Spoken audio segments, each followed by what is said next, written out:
తాకట్లో ఉన్న బంగారాన్ని విడిపించి ఆ రోజున మార్కెట్ ధర కట్టి మిగిలిన డబ్బును మీకు అందిస్తుంది కొమ్మూరి గోల్డ్.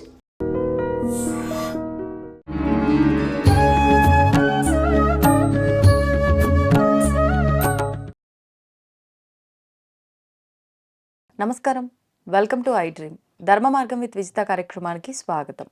ప్రస్తుతం మనతో పాటు ఉన్నారు అగస్త్య స్పిరిచువల్ ఆర్గనైజేషన్ వ్యవస్థాపకులు క్రియాయోగి ఆదూరి ఉదయ్ భాస్కర్ గారు. ఇప్పుడు వారితో మాట్లాడదాం. నమస్కారం అండి. నమస్కారం అండి.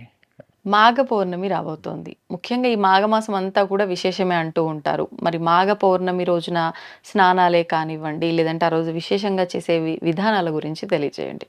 తప్పనిసరిగా అండి, ప్రతి పౌర్ణమి కూడా విశిష్టమైనది ఏదో రకంగా. 12 పౌర్ణములు కూడా ఆ రకంగా. మన బుద్ధ పౌర్ణమి వస్తుంటుంది, రాఘవేంద్ర స్వామి పౌర్ణమి శ్రావణ మాసంలో వస్తుంది, కార్తీక పౌర్ణమి వస్తుంది. అలా ఈ రకంగా ప్రతి పౌర్ణమికి విశిష్టత ఉంది. అలాగే ఈ మాఘమాసం ఇంకా చాలా ప్రాముఖ్యత చెందింది. ఎందుకు అంటే దేవతలు 6 నెలలు ఉత్తరాయణ కాలంలో వాళ్ళకి పగలు, దక్షిణాయనం వాళ్ళకి రాత్రి.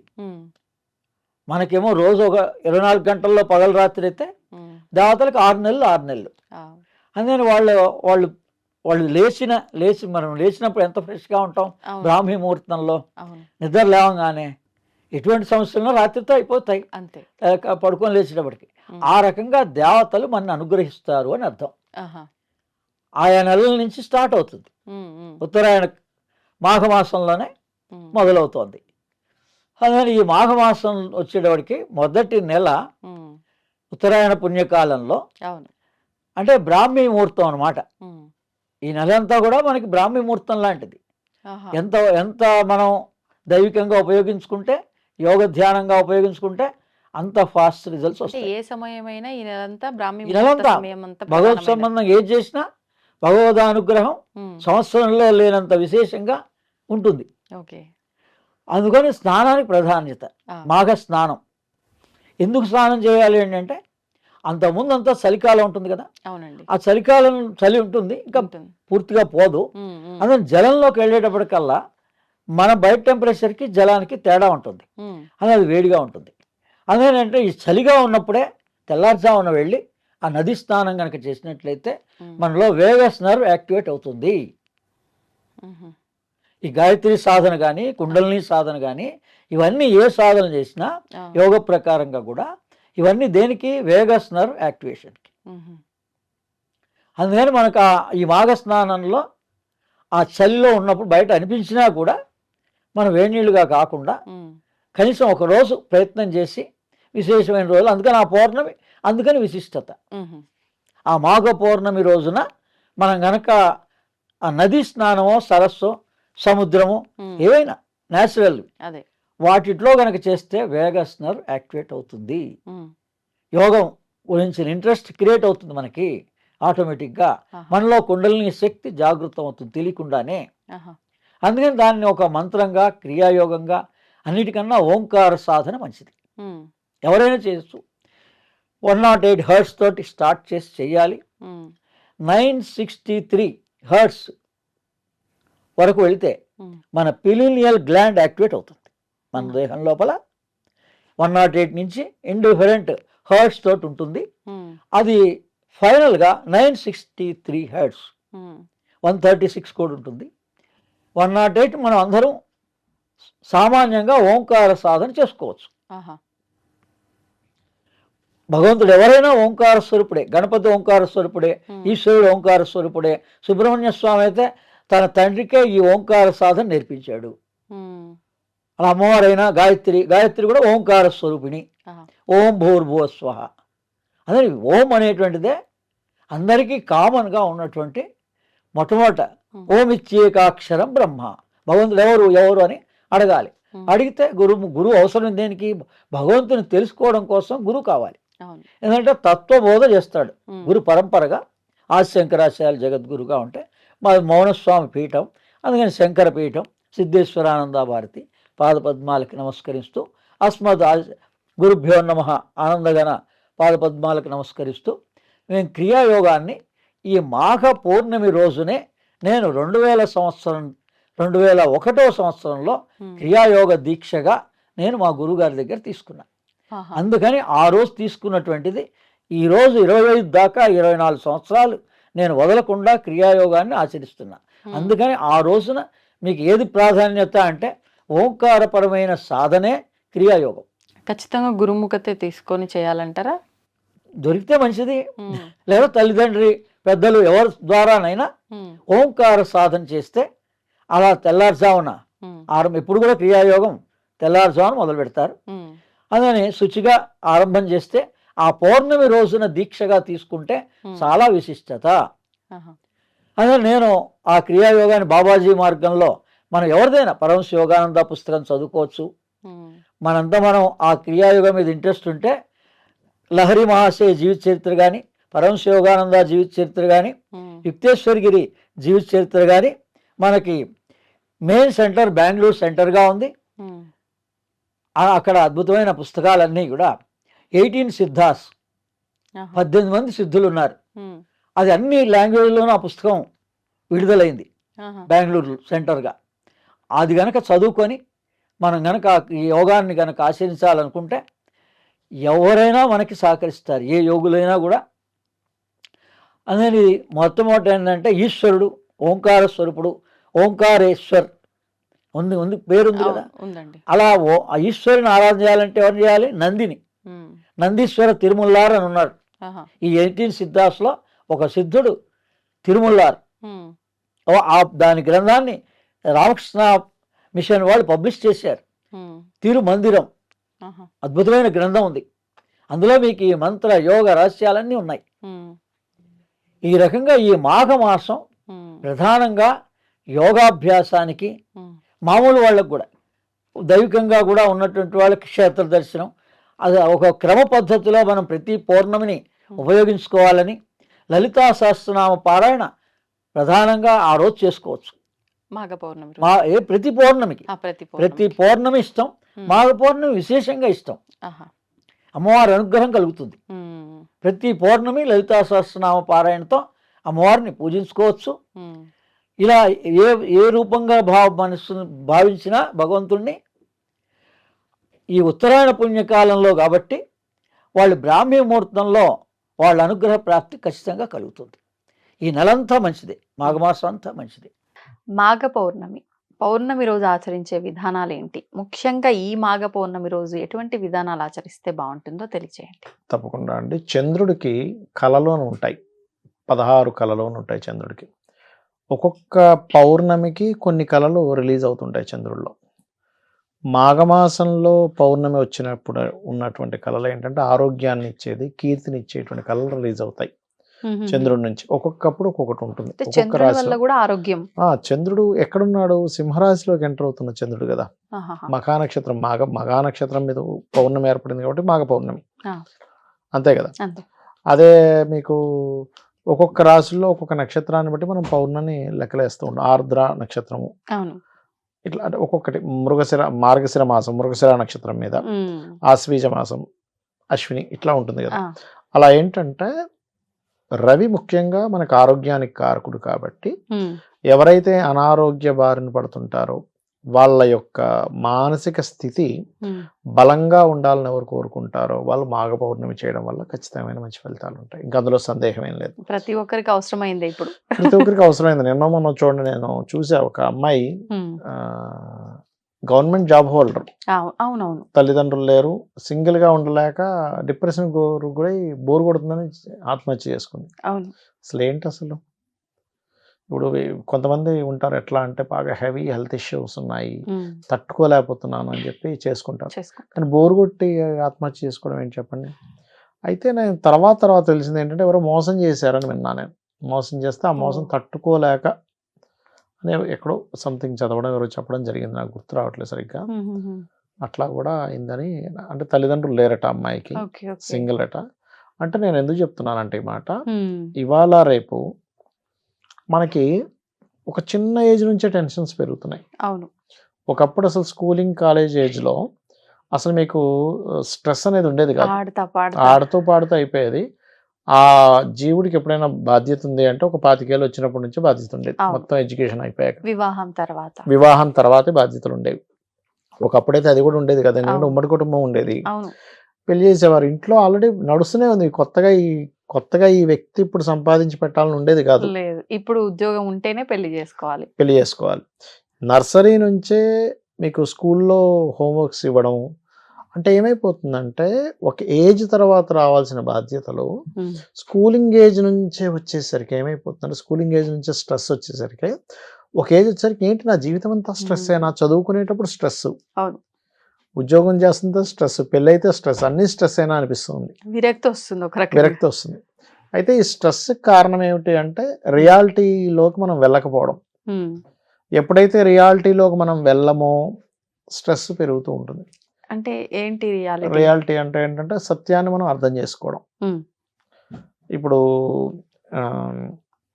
ఒక పిల్లవాడే ఎగ్జాంపుల్ హోంవర్క్ ఇచ్చారు, ఉమ్, రాయలేదు, స్కూల్కి వెళ్ళాలంటే స్ట్రెస్. అదే రాస్తే ఉమ్. ఆనందంగా వెళ్తాడు, లేకపోతే బుక్ ఎక్కడో కింద పెడతాడు, ఈ బుక్ టీచర్ చూడకపోతే బాగున్నాడు. మన చిన్నప్పుడు అందరూ ఇలాంటివన్నీ జరిగాయి, లేదంటే book ఇంట్లో మర్చిపోయామని. అన్నీ మర్చిపోయామని. నాకు ఏమనిపిస్తుంటుంది అంటే, నాకు మొన్న ఒకరోజు ఇలాగే ఆలోచిస్తుంటే కొంతమంది పిల్లలు రోజు హోంవర్క్ రాయరు, రోజు దెబ్బలు టీచర్తో తింటారు. దెబ్బలు తింటారు. అవును. నాకేమనిపించింది అంటే వాడికి తెలివితేటలు లేక కాదు దెబ్బలు తింటుంది, ఆ.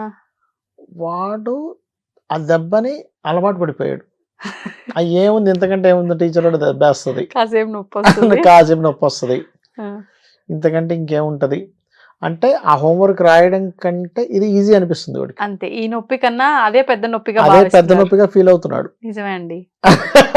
లేదంటే ఈ దెబ్బకు వాడు భయపడ్డా బాధపడ్డా, అమ్మో రేపు ఎందుకు నేను దెబ్బ తినాలని ఈ రోజు కూర్చొని కుదురుగా రాసుకుంటాడు అంటే మరి. ఇక్కడ ఏంటంటే పిల్లలకి నువ్వు ఇది పెద్దగా ఫీల్ అవుతున్నావు, కానీ దీంట్లో ఉండే స్పైసీనెస్ ఏంటి, నువ్వు కనుక రాస్తే ఏమొస్తుంది. ఉమ్, నేను మొన్న ఒకసారి ఇట్లాగే ఒక ఆవిడ ఆ, తన ఇంటర్ వరకు పెద్ద బ్రిలియంట్ స్టూడెంట్ కాదు, ఉమ్, ఇంటర్ నుంచి అన్ని ఇంక టాప్, కాలేజ్ ర్యాంక్ అన్ని. ఓకే. ఎందుకు అలా జరిగిందని అడిగా. ఆ, అంటే ఆస్ట్రాలజీలో ఉంది, అదే అదే. అక్కడ నుంచి బాగా చదవాలని. మీకెందుకు అనిపించింది పర్సనల్గా అంటే, ఆ అమ్మాయి ఉమ్. చెప్పిన విషయం ఏంటంటే, నాకు ఇంటర్ వరకు అసలు నన్ను చదవమని కానీ ఎవరు చెప్పలేదు. ఇంటర్లో నేను అనుకోకుండా ఫస్ట్ ర్యాంక్ వచ్చినప్పుడు అందరూ అప్రిషియేట్ చేశారు, ఉమ్, ఆ కిక్ నాకు తెలిసింది. అంటే ఇక్కడ ఏంటంటే ఈ చదవని వాడికి తలకాయ లేనట్టు కాదు, అక్కడ వాడి బ్రెయిన్ లేనట్టు కాదు, వాడికి ఆ కిక్ తెలియట్లే. ఓకే, ఆ కిక్ తెలిస్తే దాన్ని పట్టుకుంటాడు. అంతేలేండి. ఇక్కడ ఏంటంటే ఎప్పుడైతే కిక్ తెలిసిన వాడు చదువుతుంటాడు, ఒక్కొక్కసారి చదవకపోతే కలిగే అవమానం కూడా వాడికి తెలిసినా సరే పట్టుకుంటాడు గట్టిగా. అవును. అట్లా అనమాట. నేను కొంతమంది బిజినెస్ పీపుల్ని కూడా చూసినప్పుడు సంథింగ్ ఇప్పుడు మంత్లీ ఒక 10 to 20 lakhs సంపాదిస్తున్నాడు అనుకోండి, ఉమ్, ఒక్కసారిగా 2 లక్షలకు 3 లక్షలకు పడిపోయింది వాడు ఆదాయం.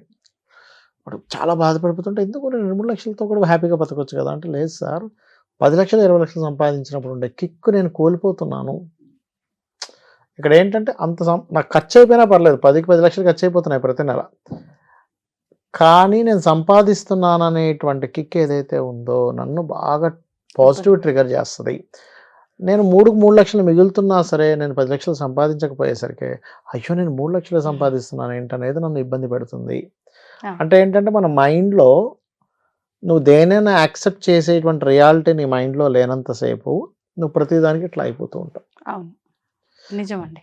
అయితే ఈ మాఘ పౌర్ణమి రోజు ఉమ్, మనం ప్రతిసారి పౌర్ణమికి చలివిడి చేసుకొని చక్కగా మీరు ఆకు, ఒక్క, 2 అరటిపళ్ళు అండ్ అదేవిధంగా ఇవన్నీ ఎప్పుడైతే మనం చంద్రుడికి చూపిస్తూ లలిత సహస్రనామాలు చదువుకుంటామో అది పిల్లలకు పెడతాము. ఉమ్, చిన్న ఏజ్ నుంచి కూడా వాళ్ళు ఏం సాధిస్తే కిక్ వస్తుంది అనే దాని మీదకి వెళ్తాడు వాళ్ళ ఆలోచన విధానం అంతా కూడా. ఉమ్. లేకపోతే ఏమవుతుందంటే ఇట్లాగే దెబ్బలకు అలవాటు అవును. పడిపోవడం, మొండి పడిపోతారు ఇంకా. మొండి పడిపోవడం అట్లా జరుగుతూ ఉంటుంది. వాళ్ళ దగ్గర తెలివితేటలు లేకో రాయలేకో కాదు, ఉమ్, ఏముందిలే ఇంతకంటే ఇంకేముంటుంది, దానికి అలవాటు పడిపోతుంటారు. అవును. అది మెయిన్ అసలు. ఉమ్, సో ఏంటంటే లలిత ఎక్కువగా చదువుకోవాలి మాఘ పౌర్ణమి రోజు. పౌర్ణమికి. ఉమ్, అపమృత్యు దోషం ఉన్న వాళ్ళు కూడా చంద్రశేఖర అష్టకం చదువుకుంటే చాలా మంచిది. ఉమ్, మాఘ పౌర్ణమి నాడు అన్నముతో అలంకరణ చేస్తారు శివుడికి, ఆహా. అది కూడా చాలా మంచి ఫలితాలు ఇస్తుంది. ఓ. ఉమ్. ఆ రోజు కొంతమందికి లంగ్ రిలేటెడ్ ఇష్యూస్ ఉన్న వాళ్ళని ప్రాణాయామం చేస్తే కనుక లంగ్ రిలేటెడ్ ఇష్యూస్ కూడా క్లియర్ అవుతాయి మాఘ పౌర్ణమి రోజు చేస్తే కనుక. సత్యనారాయణ స్వామి వ్రతం కూడా పౌర్ణమి విశేషం అని చేస్తారు, చెప్తారు కదండి. ఈ అవునండి. పౌర్ణమికి కూడా ఆచరించవచ్చు. పౌర్ణమికి ఎప్పుడైనా సత్యనారాయణ వ్రతం చేసుకోవచ్చు. కాకపోతే ఇక్కడ ఏంటంటే ఆరోగ్యాన్ని అపమృత్యు దోషాన్ని తీసేసేటువంటి లక్షణం మాఘ పౌర్ణమికి ఉంటుంది. ఓ, అటువంటి ఇబ్బందులు ఉన్న వాళ్ళు మనస్కారకుడు ఉపాసనాకారకుడైన రవి, ఆత్మకారకుడైన రవిక్షేత్రంలోకి వెళ్ళి ఉంటాడు కదా. సో మీ మనసు కంప్లీట్ గా స్పిరిచువల్ దానికి కనెక్ట్ అయ్యేటువంటి పౌర్ణమి ఇది యాక్చువల్గా. ఓకే. ఎందుకంటే కేతు నక్షత్రం మగా నక్షత్రం అంటే రవి ఉపాసనా కారకుడు. ఓకే. అండ్ రవిలోనే సకల దేవతలు ఉంటాయని చెప్తుంటారు శాస్త్రం.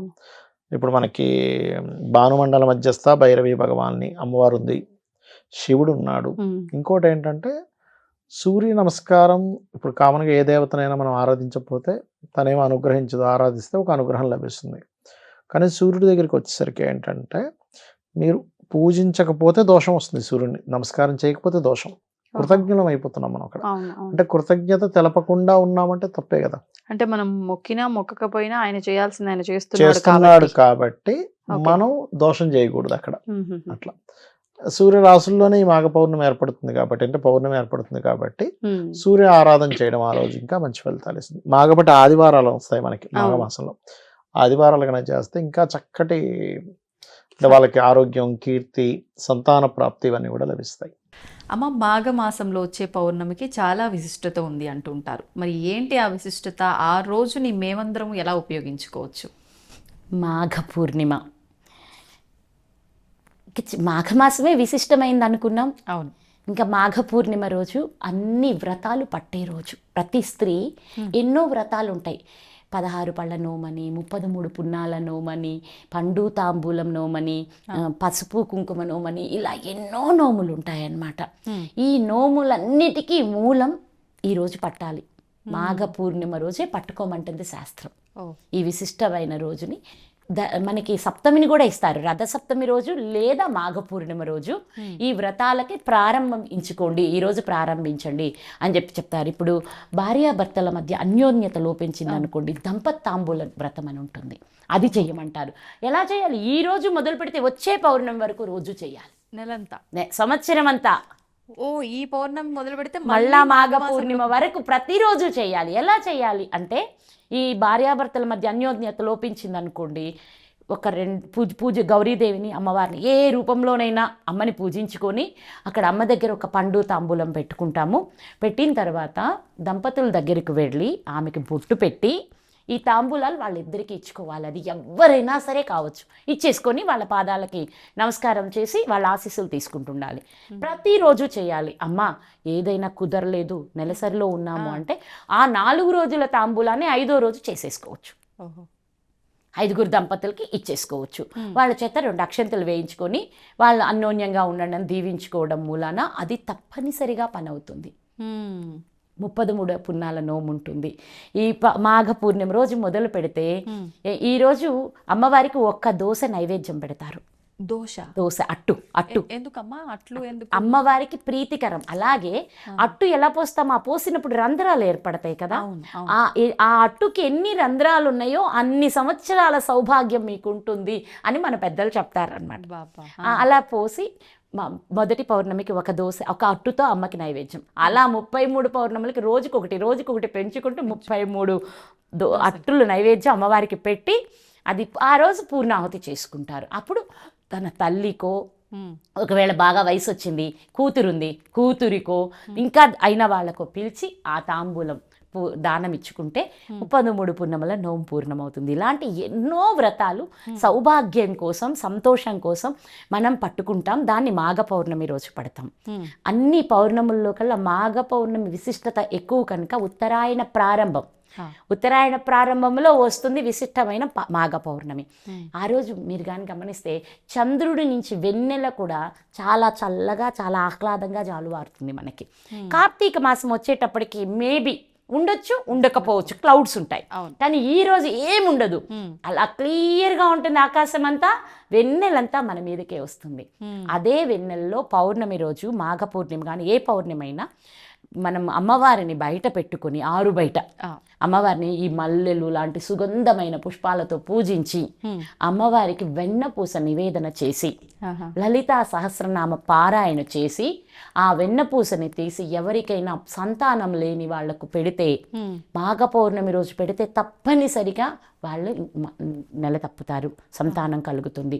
ఇవన్నీ ఆచరించి చెప్తున్నాను, ఆషామాషిగా చదివి చెప్పట్లేదు. ఇవన్నీ అనుభవపూరితంగా ఎందరికో ఇలాంటి అవకాశాలు ఈ చేత్తో పెట్టిన వెన్నకే కలిగినాయి కనుక ఆచరించి చెప్తున్నాను.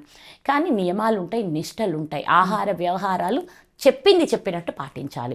మరి మీకు ఒకటి కావాలంటే మరి మీరు చెప్పింది వింటేనే, ఊరికి మేము అలా ఉంటాం, ఈ దేవుడి గుడికి వెళ్ళి ఏదో కొబ్బరికాయ కొట్టి ఇసిరేసాం వెళ్ళిపోయామంటే ఎలా దొరుకుతుంది? దేవుడి గుడికి వెళ్ళాము అంటే కఠినమైన మన హృదయాన్ని అత్యంత సున్నితం చేసి ఆయనకి సమర్పించుకొని ఆయనకి దాసానుదాసులమని శరణు వేడితేనే మన కోరికలు నెరవేరుతాయి. అందుకని ఊరికనే వెళ్ళాము చూసాం. ఇంకా కొత్తది ఒకటి ఉంటుంది, ఈ దర్శనాలకు వెళ్తారు ఈ పిచ్చి తల్లులు అందరూ, అమ్మాయిలు అబ్బాయిలు అందరూ, మేము అక్కడికి వెళ్ళి వచ్చాము ఇక్కడికి వెళ్ళి వచ్చామని దాన్ని ఇంకా చెప్పుకోవాల్సిన అవసరం ఏం లేదు. హాయిగా వెళ్ళామా, దర్శనం చేసుకున్నామా, ప్రశాంతంగా ఆనందాన్ని మనలో నింపుకున్నామా అంటే చెప్తే ఫలితం ఉండదా అమ్మా? అదే కదా నాన్న, ఎందుకు అనవసరం ఎనర్జీని అందరికీ పనిచేసి వదిలేసి రావడం ఎందుకు? అక్కడ వర్డ్స్ అంటే ఏమనుకుంటున్నారు? శక్తి. ఇప్పుడు నేను మాట్లాడుతున్నాను అంటే ఈ మాటల ద్వారా శక్తి వినే వాళ్ళందరికీ వెళ్తుంది. ఆ ఊరికనే మాట కాదది, మాట అంటే అది గొప్పదైన ఎనర్జీ. ఎక్కడ పరా పశ్యంతి మధ్యమ వైఖరి అంటూ మూలాధారం నుంచి మొదలుకుంటే ఇక్కడ విశుద్ధి దగ్గరికి వచ్చి డెలివరీ అవ్వడానికి 4 దశల్లో ఎనర్జీ డెలివరీ అవ్వాలి. మాట రావాలి అంటే ఊరిక రాదు వాక్కు. ఎక్కడ నాభి నుంచి అలా తీస్తాం, దానికంటే ముందు పరాస్థితిలో ఇంకా నాభి కంటే కింద నుంచి తీస్తామన్నమాట. అక్కడ నుంచి ప్రాణశక్తి మొత్తాన్ని లాగుకుని వచ్చి ఇక్కడ మాటగా డెలివరీ చేస్తామన్నమాట. ఇది మనకి ఈ మాటకున్న విశిష్టత. మహాభారత యుద్ధం అంతా అయిపోయింది, ధర్మరాజుకు పట్టాభిషేకం చేసేసి శ్రీకృష్ణుడు, నాకు కూడా ద్వారకలో చాలా కాలమైంది బావా, ద్వారక వెళ్ళి, ద్వారకలో ఎన్నో పనులున్నాయి, అందరు ఎదురు చూస్తున్నారు, నేను వెళ్తున్నానని ద్వారక వెళ్ళిపోయారట. వెళ్ళిన తర్వాత ధర్మరాజు గారికి తీర్థాలు, పుణ్యక్షేత్రాలు, తీర్థయాత్రనికి వెళ్ళి పుణ్యక్షేత్ర దర్శనం చేసుకోవాలి అని కోరిక కలిగిందట. కలిగితే ఇంకా వాళ్ళతోటి వీళ్ళతోటి కాకుండా ఈయనే వెళ్ళి, బావా మేము ఇలా వెళ్తున్నాము, మీరు కూడా మాతో ఉంటే ఎంతో ఆనందంగా ఉంటుంది, మనందరం కలిసి వెళ్ళి తీర్థయాత్రలు చేసొద్దాము అని చెప్పి అడిగాడంట. శ్రీకృష్ణ భగవానుడు, బావా నాకు ఇంకా కొంచెం పనులున్నాయి, పనులు అవ్వలేదు, నా తరఫున మీకు ఇదిగోండి ఈ గుమ్మడికాయని ఇస్తాను, ఈ గుమ్మడికాయని నేనే అనుకొని తీసుకువెళ్ళండి, మీరు ఏ ఏ నదుల్లో మునిగారో ఆ అన్ని నదులలో ఈ గుమ్మడికాయకి స్నానం చేపించండి, మీరు ఏ ఏ దేవాలయాల్లో దర్శనం చేసుకున్నారో ఆయా దేవాలయాలు అన్నింటికి గుమ్మడికాయని కూడా దర్శనం చేపించండి, దేవుళ్ళని గుమ్మడికాయకి కూడా చూపించండి, అన్నిటికీ గుమ్మడికాయకి స్నానం అవ్వాలి, దర్శనం అవ్వాలి, తీసుకురండి బావా అని గుమ్మడికాయ ఇచ్చి పంపించాడు. అన్ని తీర్థయాత్రలు చేసుకొని క్షేమంగా అందరూ తిరిగి వచ్చారు. మనకి పూర్వకాలంలో ఇలా వెళ్ళొస్తే ఇంటికి వచ్చిన తర్వాత అన్న సంతర్పణ చేయటం ఒక ఆచారంగా ఉండేది. అందరినీ పిలిచి బంధుమిత్రులని, అంటే అసలు ఆ వెళ్ళి తిరిగి రావడమే ఒక గొప్ప విషయం ఆ రోజుల్లో. అందుకని చెప్పి క్షేమంగా వచ్చినందుకు ఆనందంగా అందరూ కలిసి భోజనాలు చేసుకుంటారనమాట. మళ్ళా బావ కబురిపోయింది, బావా భోజనం కనీసం అన్న సంతర్పణకు అన్నారండి. సరే వస్తానని కృష్ణ భగవానుడు వచ్చాడు. బావా ఇదిగోండి మీరు ఇచ్చిన గుమ్మడికాయ. అవునా, అన్ని క్షేత్రాలు తిరిగిందా, అన్ని తీర్థాలు మునిగిందా, అన్ని దైవ దర్శనాలు అయింది, సంతోషం. ఇక దీనిని పగలకొట్టి వంట చేసి ఈరోజు అన్నదానంలో అందరికీ వడ్డించేసి అని చెప్పాడు ఈయన. ఆనందంగా వంట వాళ్ళకి కోసారు. దీనికి రకరకాల అన్ని ఎక్కువ ఇంగ్రీడియంట్స్ కూడా యాడ్ చేసి అత్యంత రుచిగా వంట చేసేసారు వంట వాళ్ళు. వడ్డించడం ప్రారంభమైంది. అంతా వడ్డించారు. గుమగుమలాడుతోంది ఈ గుమ్మడికాయ కూర. అందరూ ఆత్రంగా ఇట్లా తీసి నోట్లో పెట్టుకోగానే చేదు కూర, పుప్పు అని అందరూ గుమ్మడికాయ కూరను ఉమ్మేసేసారట. ఎందుకనమ్మా? విపరీతమైన చేదు వచ్చిందట గుమ్మడికాయ. అంటే అప్పుడు అందరూ ఈయన ధర్మరాజు కృష్ణుడి వైపు చూస్తే, ఏంటి బావా ఇన్ని క్షేత్రాలు తిరిగిందే, ఇన్ని నదుల్లో మునిగిందే, ఇందరు దేవతల దర్శనం చేసుకుందే, అయినా దీనిలో చేదు ఇంకా పోలేదా అని అడిగాడట. చెప్పండి, మీరే చెప్పండి ఏమడిగాడు అంటే, మనం ఇన్ని తిరిగినా మనలో గుణం మారకపోతే ఎన్ని యాత్రలు చేసినా ఏమి లాభం రా, మీరందరూ పొయ్యొచ్చారే కానీ మీలో గుణాలు మారలేదు, మీరు మారడానికే అంటే మీ తత్వం, మీ గుణం, మీ బుద్ధి అన్నీ మారడానికి రా ఈ దర్శనాలు ఇవన్నీ చేసేది అని చెప్పారు. కాబట్టి ఏంటంటే ఇక్కడ మనకి ప్రధానం ఏంటంటే మనలో మార్పు. మనం ఏ సద్గుణాన్ని మనలో పెంపొందించుకొని ఇక్కడికి వచ్చాము అని చెప్పేదన్నమాట. కనుక ఏ పూజ చేసినా, ఏ దైవ దర్శనానికి వెళ్ళినా, ఏ ఉపాసనలు చేస్తున్నా రహస్యంగా చేయమన్నారు మన గురువులు. అంతేగాని మేము ఇది చేస్తున్నామని ఆర్భాటాలు ప్రదర్శించకండి అని చెప్పారు. అలా చేయడం ద్వారా తప్పనిసరిగా సత్ఫలితాలు వస్తాయి. ఇప్పుడు ఇందాకెటు అనుకున్న మాఘ పూర్ణిమ రోజు కానీ లేదా కార్తీక పూర్ణిమ రోజు కానీ నేను చెప్పే ఈ పూజ ఆచరించడం ద్వారా ప్రతి వ్యక్తిలోనూ ఎంతో అద్భుతమైన సత్ఫలితాలు ఏర్పడతాయి. ఈ పూజా విధానం ఒకసారి మనం చెప్దాం. ఈ భక్తులందరూ ఆచరించి అమ్మవారి అనుగ్రహంతో సౌభాగ్యాన్ని, సంపదల్ని పొందాలని మనస్ఫూర్తిగా కోరుకుంటూ ఇది ప్రారంభిద్దాం తల్లి. మాఘ పూర్ణిమ రోజు ఉదయం తలార స్నానం చేసి, ఇంకా ఇప్పుడు సముద్ర స్నానాలు అవి ఇవి కూడా వెళ్తారు, అన్నీ చేసుకుని వచ్చి ఉదయం చేసుకోవాల్సిన పూజలన్నీ చేసి ఉపవాసం చేయాలి. పగటిపూట ఉపవసించి సాయంత్రం చంద్రోదయానికి ముందుగా వీళ్ళు బియ్యపిండితో ప్రమిదలు, బియ్యపిండి, పాలు, బెల్లం కలిపితే మెత్తగా గురుగులు అవుతాయి, అంటే ప్రమిదలు అవుతాయి. ప్రమిదలు చేసుకుని ఈ ఒక్కదానికి ఎక్కడైనా విశిష్టంగా అడిగి స్వచ్ఛమైన ఆవు నెయ్యి తెచ్చుకొని ఆ ఆవు నెయ్యిలో ఈ ఒత్తులు ఇలా ముంచి, అది కూడా ఇదొక్కటి మాత్రం మనమే చేసుకోవాలి ఈ పత్తితోటి, అవి బయట కొనకూడదనమాట.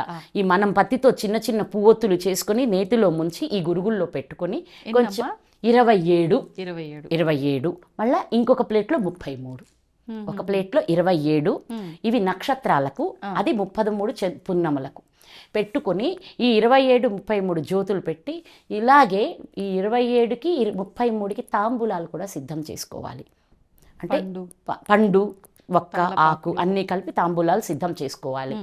ఈ చేసుకుని రాత్రి సాయంత్రమై చంద్రుడు వస్తున్నాడు, నక్షత్రాలు మొదలవగానే మనము ఈ తులసి దగ్గర ఉసిరిక, తులసి కలిసిన లేదా మారేడు, తులసి, ఉసిరిక 3 కుండీలలో పెట్టుకొని ఆ కోట దగ్గర వెళ్ళి అన్నీ శుభ్రం చేసుకుని రంగవల్లులు, ముగ్గులు దిద్దుకుని అమ్మవారికి మనం పసుపు ముద్దతో గౌరీదేవిని చేసుకొని ఆకులో పెట్టుకొని ముందు గణపతి ప్రార్థన లేదా గణపతి పూజ కూడా పూర్ణంగా చేసుకోవచ్చు, తప్పేం లేదు. పూర్తిగా షోడశోపచార పూజ చేయొచ్చు. అలా కాకపోతే గణపతిని ప్రార్థన చేసుకుంటాం. చేసుకుని గణపతిని, గురువుని, అందరినీ నమస్కరించుకున్నాక ఇక్కడొచ్చి అమ్మవారిని గౌరీ అష్టోత్తరంతో పూజించుకొని, గౌరీదేవిని పసుపు ముద్దగా పెట్టుకోవాలి. గౌరీ అష్టోత్తరం మనకి రాకపోతే మనం పండితుడిని అంటే పూజారిని పెట్టి కూడా చేయించుకోవచ్చు. ఈ పూజ చేయించుకొని ఆ పూజ అంతా అయిన తర్వాత ఈ జ్యోతులన్నీ వెలిగించాలి అమ్మ ముందల. ఈ జ్యోతులను నక్షత్ర హారతిగాను, పూర్ణ హారతిగాను అమ్మవారికి చూపించాలి. చూపించి జ్యోతులు వెలుగుతూ ఉండగానే ముత్తైదుల్ని పిలుచుకుని, అంటే కనీసం ఇలా చేయగలిగితే వెల్ అండ్ గుడ్. అంటే 27 33 పిలవగలిగారా, తప్పేం లేదు. 60 మంది అవుతున్నారు. అలా చేయలేము, అంతమంది దొరకలేదు అంటే కనీసం 33 పిలుచుకొని ఈ 27 ప్లస్ ఆ 33 ఉన్నాయి కదా, అన్ని వరుసగా జ్యోతులు ఈ తాంబూలంలో పెట్టి వెలుగుతున్న జ్యోతిని ముత్తైదుకి బొట్టు పెట్టి, గంధం ఇచ్చి, పసుపిచ్చి ఈ జ్యోతిని ఇలా ఇవ్వడం ద్వారా, వాళ్ళు ఇచ్చే ఆశీర్వచనం తీసుకోవడం ద్వారా వాళ్ళకి వివాహంలో ఏదైనా దోషాలున్నా, సంతాన స్థానంలో దోషాలున్నా, అలాగే దాంపత్య జీవితంలో ఇబ్బందులున్నా, ఇప్పటికే పెళ్ళయి ఏదైనా జరిగి ఇడిపోయి ఇంకొకటి రెండోది రాబోయేదైనా నా జీవితానికి మంచిది కావాలని ఆ బిడ్డలు కోరుకుంటున్నా, ఈ విధానంలో పూజ చేస్తే తప్పనిసరిగా అద్భుతమైన ఫలితం లభిస్తుంది. చాలా గొప్ప విశేషమైన పూజ ఇది. దీన్ని చేసిన వాళ్ళందరూ చాలా బాగున్నారు. ఇప్పుడు 33 మంది కూడా దొరకని పరిస్థితుల్లో అమ్మ మరి అన్నీ ఒకరికే ఇయ్యొద్దా? అన్నీ ఒకరికే అంటే నాన్న ఆ జ్యోతిని ఆ ముత్తైదు తినాలి. అందుకే నేను ఇన్ని జాగ్రత్తలు చెప్పా. బయట పిచ్చి ఒత్తులు కొనొద్దు, అలాగే ఏ నెయ్యి అంటే ఆ నెయ్యి పొయ్యొద్దు, నువ్వుల నూనె పెట్టొద్దని అనడానికి కారణం ఏంటంటే ఆ జ్యోతిని వాళ్ళు ఆ ప్రమిదతో కలిపి తినేస్తారు. అవునా? అందుకని దాన్ని జాగ్రత్తగా వాడాలి. ఒకవేళ నిజంగానే మీరన్నట్లు దొరకకపోతే ఇది ఊరికే నేను ఇచ్చే చిన్న ఇదే కానీ ఇది నిజమని నేను చెప్పను. పిలుచుకోవడం ఇంక ఇంట్లో పిలవలే ఒక దేవాలయంలో పెట్టుకోవచ్చు వెళ్ళి. ఆ దేవాలయంలో ఎటు చాలా మంది వస్తారు, వచ్చిన వాళ్ళకి ఇచ్చేసుకోవచ్చు. వెలుగుతున్న జ్యోతిని ఇవ్వాలి వాళ్ళకి. వాళ్ళు కొండెక్కిన తర్వాత జ్యోతితో ఒత్తితో సహా మొత్తం తినాలి ఆ ప్రసాదం తీసుకున్న వాళ్ళు. అది వాళ్ళకి కూడా చాలా మంచిది. వాళ్ళకి ఎటువంటి ఫలితం అమ్మా? వాళ్ళకి సౌభాగ్యం లభిస్తుంది, సంతానం కలుగుతారు. ఈ జ్యోతి వెలుగిన ఆ ఒత్తితో కూడిన ప్రమిదని తిన్న వాళ్ళకి సంతానం కలుగుతుంది, తప్పనిసరిగా జరుగుతుంది. దానిలో జరిగే అందుకే చెప్పాను ఆవు నెయ్యే కావాలి అని ప్రత్యేకించాను. ఎందుకంటే వీటన్నింటి ద్వారా వచ్చే ఆ కెమికల్ రియాక్షన్ ద్వారా జరిగే ఈ శక్తి ఆ లోపలికి వెళ్ళినప్పుడు తప్పనిసరిగా వాళ్ళకి సంతానం కలుగుతుంది. వాళ్ళ జీవితాల్లో కూడా ఇలాంటి ఇప్పుడు చెప్పిన ఇబ్బందులు ఉంటే అవి వాళ్ళకే తొలగిపోతాయి. Okay okay. అప్పుడు కూర్చొని వీళ్ళందరూ అమ్మవారికి గౌరీదేవికి పూజలు చేసుకుని వాయినాలు పుచ్చుకోవడం కూడా ఎంతో పుణ్యప్రదం. ఒక మాట చెప్పాలి, పూర్వాశ్రమంలో ఆ గీతమ్మ ఎన్ని సంవత్సరాలు చేసుకుందో ఆ వ్రతం. అవునా? ప్రతి కార్తీక పౌర్ణమికి ప్రతి మాఘ పౌర్ణమికి చేసుకునేది. ఎంతమందిని పిలిచేవారమ్మా? తప్పకుండా 100 మందిని పిలుచుకోవడం, 60 మందిని పిలుచుకోవడం, దాంట్లో రాజీనే లేదు. అక్కడ శ్రీశైలం వెళ్తాం కార్తీక మాసంలో, అక్కడ కోటి దీపోత్సవం చేసుకుంటాము. కోటి దీపాలు అవ్వగానే ఈ పూజ కాగానే అక్కడ ఉన్న ముత్తైదులందరికీ చేసుకునేవాళ్ళం. అద్భుతంగా చేసుకుని ఆచరించారైతే. అందుకే అనుభవాలే ఇస్తున్నాను ఇక్కడ. కాబట్టి ఏంటంటే ఇప్పుడు ఏది చెప్పినా ఇంతకు ముందు చెయ్యంది చెప్పట్లేదు, చెప్పిందే అక్కడ చేస్తున్నాను. అదన్నమాట. సంతోషం. శ్రీమాత్రే నమః. మాఘ పూర్ణిమ రోజు లేదా ఈ కార్తీక పౌర్ణమి రోజు కూడా ఇదే ఆచరించవచ్చు. ఈ 2 పౌర్ణమిల రోజు ఈ వ్రతం ఎవరైతే చేసుకుంటారో వారి జీవితంలో నిండు వెన్నెల కురుస్తుంది. వాళ్ళ జీవితం ఎంతో సౌభాగ్యవంతంగా సంపదలతో ఉంటుంది. గురుగారు, మాఘమాసంలో వచ్చే పౌర్ణమి యొక్క విశిష్టత ఏంటి? ముఖ్యంగా పౌర్ణమి అంటే చంద్రుడి యొక్క ఆరాధన అని అనుకుంటూ ఉంటాము. చంద్రుడు అంటే మనకారకుడు అంటూ ఉంటాము. ఈ మధ్యలో అంటే మనసు అనేది చాలా చంచలంగా ఉంటుంది. ఇప్పుడున్న నిర్ణయం ఇంకాసేపటికి ఉండదు, ఇప్పుడున్న ప్రశాంతత ఇంకాసేపటికి ఉండదు. అలా ప్రశాంతంగా ఉండాలి అంటే ఈ మాఘ పౌర్ణమిని మనం ఏమన్నా ఉపయోగించుకోవచ్చా? దాని గురించి వివరించండి. శ్రీ మహాగణాధిపతయే నమః. ఐం మహాసరస్వత్యే నమః. శ్రీ లలితాంబికాదేవియే నమః. మాఘమాసము పౌర్ణమి. ఇప్పుడు మాఘమాసము అంటే మామూలుగా సహజంగా ఇప్పుడంటే మౌఢ్యమి అనేటువంటిది ఒకటి వచ్చింది కాబట్టి నిజానికైతే మాఘమాసము పాల్గొన మాసము వివాహాలు శుభకార్యాలకు అత్యంత ప్రధానమైనటువంటి మాసముగా చెప్తాం మనం. శ్రావణ మాసం కానీ కార్తీక మాసం కానీ ఈ మాసాలు కొన్ని మాసాల్లోనే మనము శుభకార్యాలు చెయ్యాలి అనేటువంటిది మనకు ఒక శాస్త్ర ప్రామాణికం ఉన్నది. అవునండి. అలాంటిది ఈ మాఘమాసము మాఘశుద్ధ పౌర్ణమి. పౌర్ణమి ఎప్పుడొచ్చింది, ఏ వారము వస్తే ఎటువంటి విశేషము అనేటువంటిది ఉన్నది. ఈ పౌర్ణమికి ఉన్న విశేషం ఏమిటి అనేది ఒక్కసారి మనం చూసుకోవాలి. ఈ పౌర్ణమి ఆదివారం నాడు వచ్చింది. మరి ఆదివారము సూర్యుడికి ఆధిపత్యము కదా, పౌర్ణమికి ఏమిటి సంబంధము అని అనుకోవచ్చును. ఇక్కడ పౌర్ణమికి ప్రాధాన్యత ఏమిటి అంటే చంద్రుడికి ప్రాధాన్యత. చంద్రుడు ఎక్కడ పుట్టినాడు, ఎందులో వచ్చాడు? లక్ష్మీదేవి చంద్రుడు ఇద్దరు కూడా సోదర సోదరీమణులు. వీళ్ళిద్దరూ పాల సముద్రంలో నుంచి వచ్చినటువంటి వాళ్ళు. శ్రీమన్నారాయణుడు ఎవరు? లక్ష్మీదేవికి భర్త. అప్పుడు చంద్రుడు ఏమవుతాడు అనేది నేను చెప్పక్కర్లేదు ఇంకా. అటువంటిది ఆదివారానికి సూర్యభగవానుడు ఎవరు? ప్రత్యక్ష నారాయణ స్వామిని కదా చెప్పుకుంటున్నాం. మరి అటువంటి ఆదివారము రోజు మనకు ఒక సామెత కూడా ఉంది, బావుమర్దులు బావ అంటే ఏమిటి, ఏమి సంగతి అనేటు.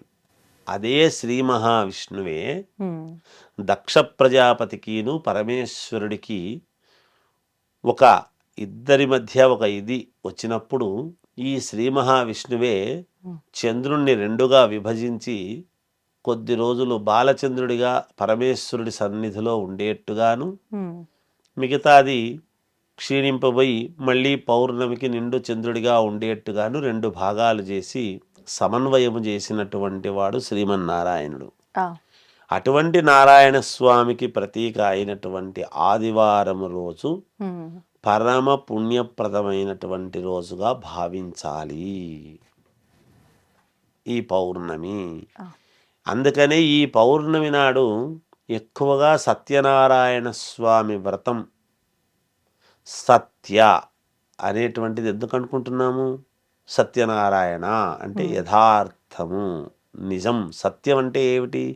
యథార్థం, నిజం అనేటువంటిది దాని అర్థాలు. అందుకే సత్యనారాయణ స్వామి వ్రతం చేస్తున్నాము అంటే మనకు అనేక రకాల ఫలితాలు, మేలు జరుగుతుంది.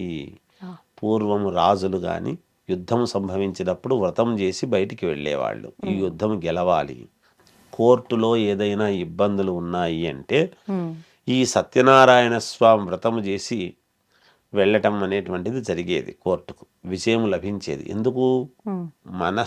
మనఃకారకుడు చంద్రుడు. ఇందాక మీరు ప్రశ్నలోనే వేశారు. మనకు ఇబ్బంది కలుగుతుందేమో అని మన మనస్సుతో ఉంటుంది. ఈ ఇబ్బంది నేను ఎలా దాటగలను అనేటువంటి బాధ మన మనస్సుకుంటుంది. ఇబ్బంది చేసేవాడు కూడా మనల్ని చూసి దైవం మానుష రూపేణ అన్నది అందుకే కదా. ఎదటి వాళ్ళ మనసులో ఇబ్బంది పెట్టకుండా పోని వాళ్ళకి ఏదో మేలు చేద్దాం అని మనకు అనుకూలముగా ఏర్పడేదానికి వీలవుతుంది భగవంతుడు. మనం అందుకనే భగవంతుణ్ణి ఇక్కడ ఆరాధన చేస్తే అక్కడ మనకు ఫలితాలు. ఇక్కడ మనం ఇంట్లో పూజ చేసుకుంటే ఎక్కడో మనకేం కలుగుతుంది అంటే చెట్టుకు మొదల్లో నీళ్లు పోస్తే కాయలు పైన కాసినట్టుగా. అంతే కదా? అంతే అండి. అందువలన అలా ఈ పౌర్ణమికి సత్యనారాయణ స్వామి వ్రతం అనేటువంటిది గనక చేసుకుంటే, ఎప్పుడు చేసుకోవాలి? అందరూ ఉదయం పూట చేస్తుంటారు. అవును గురుగారు. వీళ్ళు పొరపాట్లు చేస్తున్నది అక్కడే. మనం ఏదైనా ఉదయం పూట చేసేద్దాము, అందరూ వస్తారు, భోజనాలు చేస్తారు, వెళ్ళిపోతారని మన సౌకర్యం కోసం మనం చేస్తున్నాము తప్ప భగవంతుడి యొక్క అనుగ్రహము పరిపూర్ణముగా కావాలి అని చేసుకునేటువంటి సమయం ఏమిటి అంటే సంధ్యా సమయము, సాయంకాలం అన్నాడు. ఉదయం నుంచి సాయంకాలం వరకు కూడా ఏదైనా అల్పాహారముగా తీసుకుని సాయంకాలం ఉదయం స్నానం చేసి సాయంకాలం మళ్ళీ స్నానము చేసి రాత్రి ప్రారంభ కాలమున అంటే చంద్రుడు ఉదయిస్తున్న సమయములో ఎప్పుడైతే మనం చేస్తామో, ఎందుకు చంద్రుడు ఉదయించే సమయంలో ప్రారంభం చేయాలి సత్యనారాయణ స్వామి వ్రతం అంటే? ఇప్పుడు మన ఇంటికి ఎవరైనా మనకు ముఖ్యులు వస్తే రండి రండి రండి అని స్వాగతం పలుకుతామా లేదా? అలా ఆయన సంధి సమయంలో సాయంకాలము చంద్రుడు ఎప్పుడైతే వస్తున్నాడో పైకి, ఆ సమయంలో మన మనస్సు ప్రశాంతతగా ఉండి చేసుకోవటానికి ఒకటి గోధూళి వేళ, లక్ష్మీ సంచార సమయము కాబట్టి. అందుకే ఒక ఇంటికి, ఒక అక్క ఇంటికి పెళ్ళయిన తర్వాత తమ్ముడు వస్తున్నాడు అంటే ఎంత సంతోషిస్తుంది. నా తమ్ముడు వస్తున్నాడు, నా తమ్ముడు వస్తున్నాడు, లేదా మా అన్న వస్తున్నాడు, మా అన్న వస్తున్నాడు అని చాలా ఒక 10 సార్లు చెప్తుంది ఆ స్త్రీమూర్తి. ఈరోజు మా తమ్ముడు వస్తున్నాడు, తమ్ముడు వస్తున్నాడని. ఆ రక్త సంబంధం. అలాగే ఆ లక్ష్మీదేవి యొక్క సంచార సమయము, ఇక్కడ చంద్రుడి యొక్క అనుగ్రహము, సోదర సోదరి భావం కదా. అందువలన అది మనకు మేలు జరగటానికి ఇక్కడ లక్ష్మీ సత్యనారాయణ స్వామి కదా, రమా సత్యనారాయణ స్వామి పేర్లు వేరు, లక్ష్మీనారాయణ స్వామి కదమ్మా అంతా. అందువలన ఎప్పుడైతే ఆ సత్యనారాయణ స్వామి వ్రతం సాయంకాలం పూట చేసుకుంటామో ఖచ్చితముగా మేలు జరుగుతుంది. మనకన్ని వ్రతాలు పూజలు ఇవే ఉన్నాయి, వీటి వల్లనే మేలు జరుగుతుంది. ఇవి చేసుకుంటే మిగతాటివి ఏమి చేసుకోనక్కర్లేదు. కాకపోతే చేసుకునేటప్పుడు అమ్మవారు ఎలా అయితే మనము పటములో ఉన్నదో అలా అలంకరించుకొని స్త్రీమూర్తి కూర్చోవాలి. భర్త అనేటువంటి వాడు భూషణ భీషణాలు ఏమీ లేకపోయినా పర్వాలేదు, ఉంగరాలు, గడియారాలు, కంకణాలు, భుజకీర్తులు లేకపోయినా ఊరికే ఉత్తరయం వేసుకొని కూర్చోవచ్చును గాక. భార్య మాత్రం అలా కూర్చోకూడదు. ఆమె నగలు అన్నీ పెట్టుకునే ఉన్నంతలో. మరి లేని వాళ్ళు ఇలా గురువు గారు మాకు లేవు కదా అనుకోవచ్చు. లేనిది అమ్మవారికి తెలుసు కదా లేవని. ఉండి పెట్టుకోకపోతే తప్పు కదా. ఉండి పెట్టుకొని చేతులకు కాళ్లకు కూడా గోరింటాకు అంతా పెట్టుకొని ప్రశాంతంగా కూర్చొని చేసుకుంటే తప్పకుండా విజయం లభిస్తుంది. వాళ్లకు అనుకున్న పనులు ఖచ్చితంగా జరిగి తీరుతాయి. చేసే దాంట్లో ఉందమ్మా. మనం కరెక్ట్గా చేసుకోకుండా మధ్య మధ్యలో మాట్లాడడం చేయడం కాకుండా మంచి అయ్యగారిని, బాగా చేయించేటువంటి అయ్యగారిని పిలుచుకొని ప్రశాంతంగా ఇంట్లో చేసుకొని ఆ తర్వాత ఎవరొచ్చినా బాగున్నారా అని పలకరించి తీర్థప్రసాదాలు అందరికీ ఇచ్చి చేసుకుంటే బాగుంటుంది, మేలు జరుగుతుంది. ఇది చాలా ఉన్నతమైనటువంటి ఇది. ఈరోజు పాటించాల్సింది ఏమిటంటే సత్యనారాయణ స్వామి వ్రతం అందరి ఇళ్లలో చేసుకోవడమే శుభప్రదం, మేలు జరుగుతుంది. ఇప్పుడు సామూహికంగా చాలా మంది ఇంట్లో ఇదంతా ఖర్చు, ఇంకా లేకపోతే మాకు సమయం కేటాయించలేము అనుకున్న వాళ్ళు క్షేత్రాలకు వెళ్ళి అక్కడ సామూహికంగా చేసుకొని వస్తున్నారు కదా గురుగారు, ఫలితం ఉంటుందంటారా? ఉంటుందమ్మా, ఉంటుంది. ఎంత ఏదో ఉండాలనో హడావిడిగా చేస్తారేమో, అంటే తూతూ మంత్రంగా తొందరగా అయిపోవాలి, బ్యాచ్లు అన్నట్లుగా అనిపిస్తూ ఉంటుంది కదా. ఎక్కడ అలా చేస్తే ఎక్కడైనా తప్పేమ్మా. ఎందుకంటే ఇప్పుడు ఎక్కడ చేసినా మనము ప్రశాంతంగా, ఇప్పుడు నది ఒడ్డున చేస్తే ఎటువంటి ఫలితాలు, మీకు అరటి తోటలో చేస్తే ఎటువంటి కష్టాలు తీరుతాయి. సత్యనారాయణ స్వామి వ్రతం నది ప్రవహిస్తున్నటువంటి నది ఒడ్డున చేస్తే ఎటువంటి ఫలితాలు వస్తాయి, అలాగే గుళ్ళల్లో చేస్తే ఎటువంటి ఫలితాలు వస్తాయి, ఇళ్లల్లో ఎటువంటి ఫలితాలు వస్తాయి అనేటువంటిది వాళ్ళ కష్టాన్ని బట్టి ఉంటుంది. అందుకే అన్నిటికీ ప్రదేశాన్ని బట్టి ఒక విధానం అని చెప్పారు. ఎటువంటి వివాదాలకు ఎటువంటి చోట చేస్తే యోగం, ఇదే పనే కదా. ఇప్పుడు దేవతా కళ్యాణము 100 మంది చేసేటువంటిది ఎటువంటి ప్రాంగణంలో చేయాలి, మానవ కళ్యాణం ఎక్కడ చేసుకోవాలి, ఎవరిది ఎక్కడ జరగాలి, ఒక పద్ధతి ఉంది కదా నిర్దిష్టమైనటువంటిది. అందువలన ఏది ఏ స్థానంలో ఏది చేస్తే పుణ్యప్రదం అనేది ఉంది. అవి వాళ్ళ కష్టాన్ని బట్టి, వాళ్ళకు ఉండేటువంటి ఇబ్బందులను బట్టి చెప్పబడతాయి. అందుకే పలానా చోటికి పోయి చెయ్యండి, ఫలానా ప్రదేశానికి వెళ్ళి మీరు ఈ పని చేయండి అని చెప్పేది. నేను ఇంట్లోనే కూర్చొని చేస్తా, నేను ఇక్కడే నా రూమ్లోనే కూర్చొని చేస్తా అంటే లాభం లేదు. అందుకని అది ఎక్కడ చేయాలనో అక్కడ చేయాలి. ఇది మామూలుగా జనరల్గా సత్యనారాయణ స్వామి వ్రతం ఇంట్లో చేసుకోవచ్చు. దేవాలయాలకు పోయినప్పుడు సామూహికంగా జరుగుతున్నప్పుడు పాల్గొనవచ్చును, చేయవచ్చును. దానివల్ల ఎంత ఫలితం రావాలనో అంత వస్తుంది, అందరికీ కలిగినట్టుగా. దాంట్లో తప్పేమీ లేదు. ధన్యవాదాలు గురుగారు. జయోస్తు.